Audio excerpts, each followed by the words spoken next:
Hi everyone, today we will be making an exploding envelope. So the materials you need is a square sheet of paper. Let's start.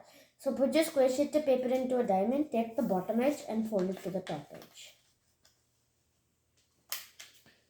And give a sharp crease. Now take this top edge and fold it down so this point is about 1 inch out. Like that, and crease. Now take this edge and fold it to this point right there and crease. And take this edge and fold it so it meets this point right there and crease. Now take this out and open this pocket and put this in that pocket. It's supposed to be looking like this right now.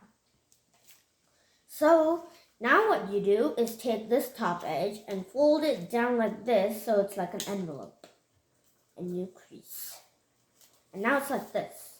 Now how to do the explosion is you hold it right here and you pull. Explosion. Thank you. Goodbye. Please do like and subscribe to my channel.